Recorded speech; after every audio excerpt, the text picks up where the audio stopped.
So you hit on a point there that I want to follow up on, and I think it was important that we're not just looking at the media mix. We're not just looking at how they apply together. We're looking at the overall health of the business, and sometimes that's looking at the site. And one of the things that came up the other day for me was the average order value, right? Mm-hmm. Particularly for brands who have never been in the direct-to-consumer world, who don't understand it or don't know it. They're sometimes faced with this idea that, okay, well, I got the one sale.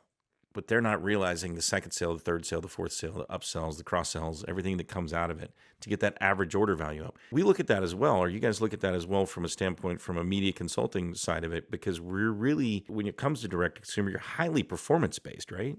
It's 100% performance-based. Mm-hmm. And so, yes, we're looking at the average order value.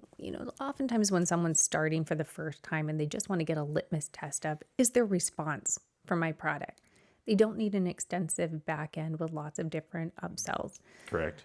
Once we've established that there's a response, now we start building for profitability. Okay, now we're starting to increase that average order value. And so how are we putting more items in the basket? Mm-hmm. Okay, and you're consulting from that from a marketing standpoint of, can we get them to a deluxe? Can we offer more value if they take more months of supply and such? But that's a critical component to really delivering strong return on investment for any kind of a product that you're going to be marketing. I mean, I think of it like, again, I always try to get it back to layman's. Think of it like a restaurant, right? You come in, you got the menu. I'm going to get you in here. I'm trying to sell you a dinner, right? Right. But in addition to the dinner, I'd like to give you an appetizer. I'd like to sell you a dessert. So I want to get some oysters in front of you. I want to sell you the crab legs or I want to upgrade you to the deluxe crab leg special.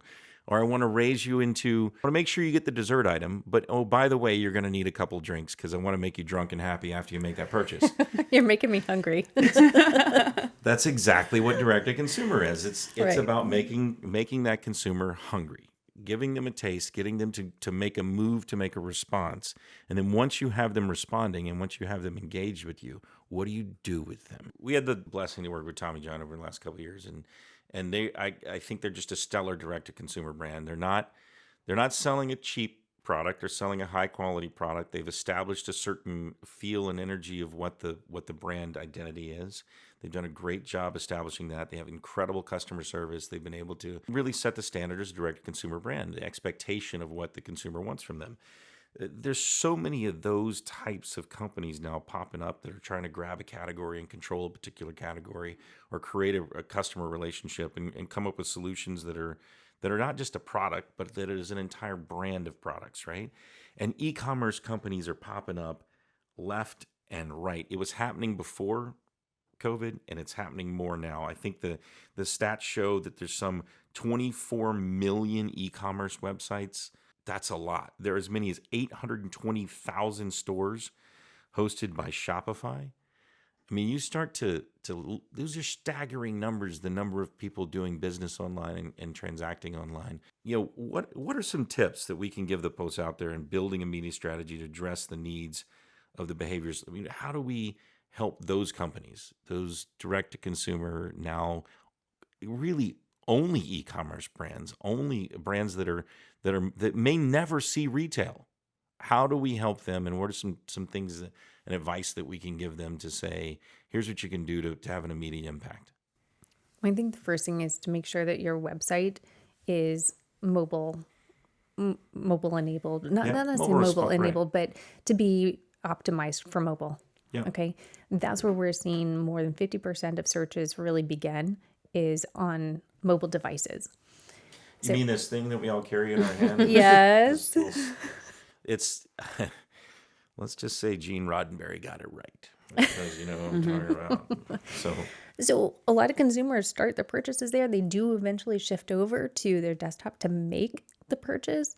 But that's if your site is not optimized for mobile, right, it's really a poor experience for a consumer, and you're less likely to have them come back to your website.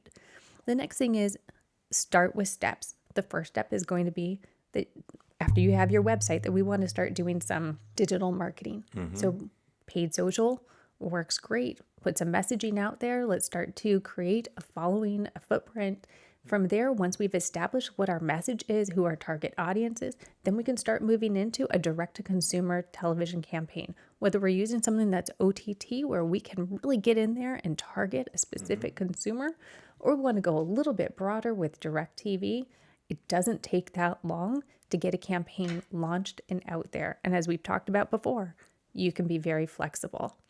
But all of that marketing begins with good research. And it's really not age specific anymore, is it? Right? Because I think before, if we were having this conversation in 2019, I'd have been like, okay, well, and then we were breaking some norms there, and even in 2019, we were taking senior products and making them work in an online capacity, in a direct consumer purchasing path that was not phone related. It was much more digital related. So there was an engagement on those senior products and those older demographics.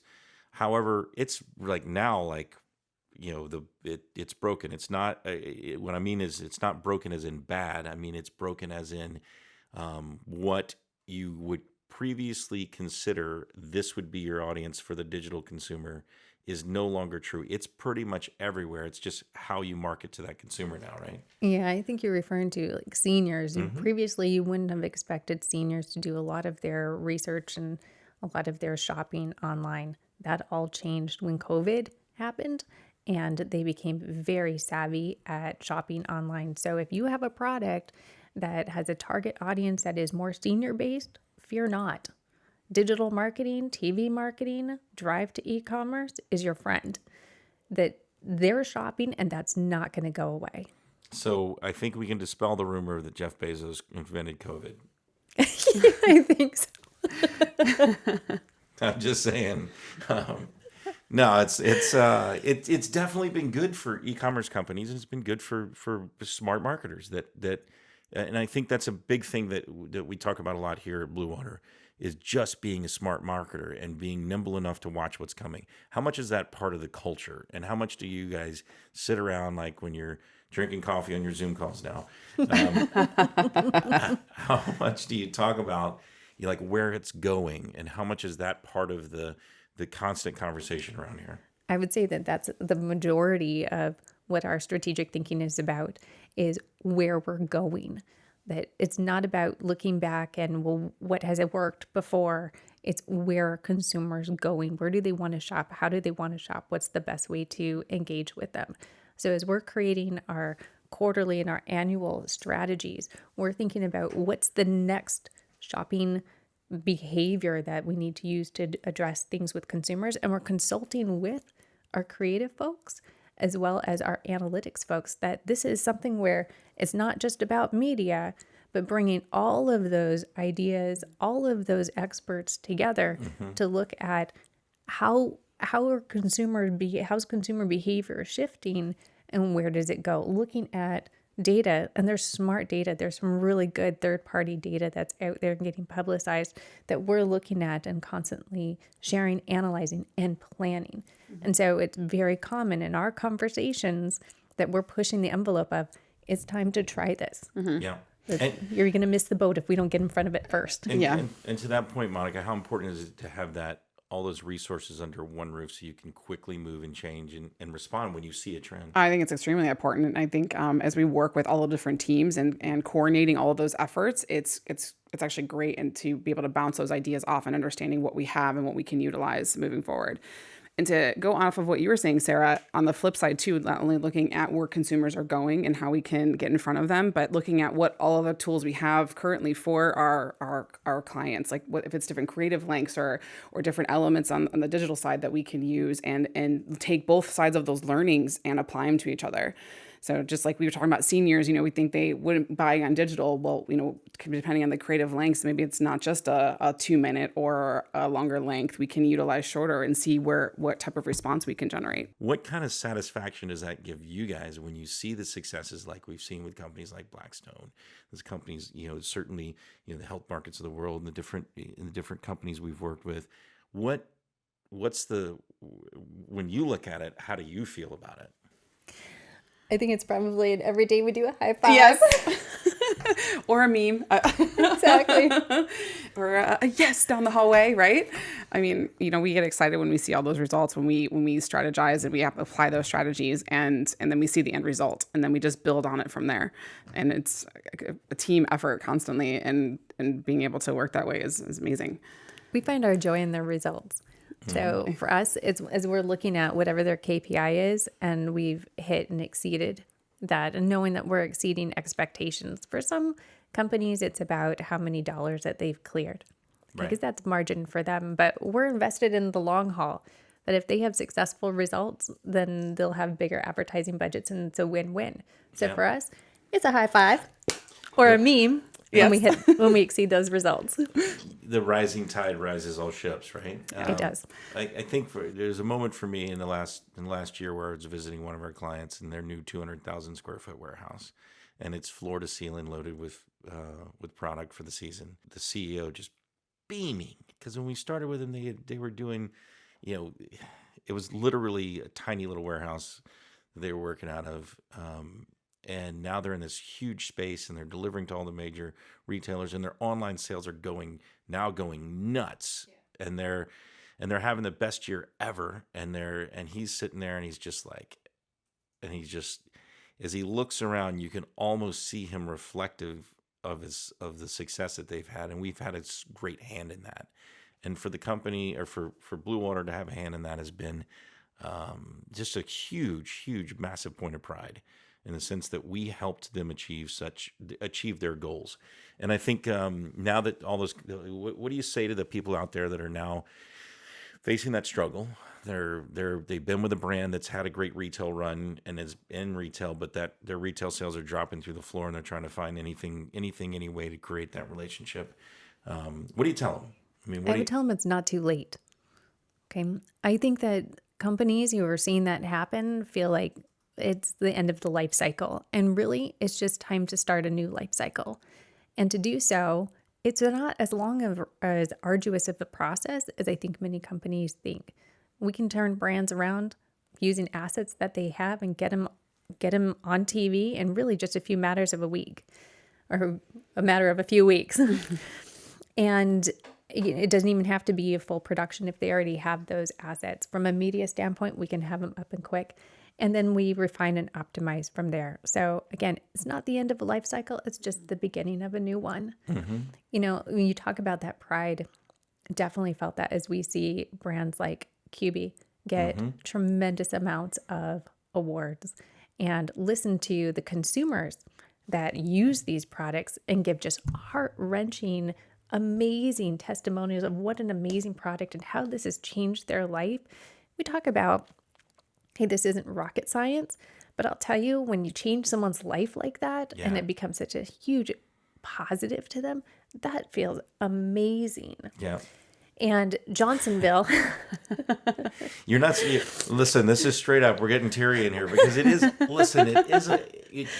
we actually, look, the great thing about it is there's actual care, and there's actual concern. And I don't think most people get that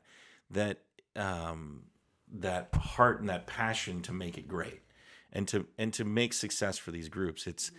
It's lost, and I think it gets lost in so many companies. Here. Yeah, definitely not lost here. No, I love them. I love our clients. I love the consumers that they serve. It's great to be marketing great products and getting them to consumers. We have Johnsonville, a fantastic company, fantastic people that we work with there, men, women, teams, amazing people. And they were able to add additional production lines. Yeah. That was great. So excited for them that they were able to do that and get into additional retailers. My father-in-law, if he doesn't hear this before Christmas comes out, he's going to appreciate what a great product it is. He's getting a sizzling sausage maker. He is. But getting to those successes, it isn't just a single channel. And in the meetings and the converged mentality that we have allowed us to take ideas and concepts of how do we make this better? How do we make the offer sweeter for our customer? How do we refine the message? And we put that out there in digital media first, right? And advertised at different premiums added to it, different messaging, and looking at those results was successful enough that then we were able to bring it to TV with confidence without having a long drawn out A/B test, but really to be able to drop it in time for the holiday and season and take advantage of the momentum of the buying season and bring a better offer to Yeah. consumers. And that's really the thing. Like, it's not too late. Yes. Okay. You can be nimble and make adjustments on a daily basis. And when you're doing things converged together, you can have learnings in a very cost efficient way that allows you to roll them out quickly. That's So great. now's the time. Like you said before, there's never been a time better than now to do direct to consumer. And frankly, I don't think there's a better agency than Bluewater, because I'll cry over your results. Sarah Andreadakis and Monica McLaughlin, thank you for joining me on Bluewater Talks. I'm Andy Latimer, chairman and founder of Bluewater. And this has been, I know I'm not supposed to do a particular call to action here, but we've been talking a lot about direct to consumer. So if you'd like to know more, go to bluewater.tv to find out all that these great ladies and the whole team here at Bluewater can do for you. This has been Bluewater Talks, and we'll see you next time.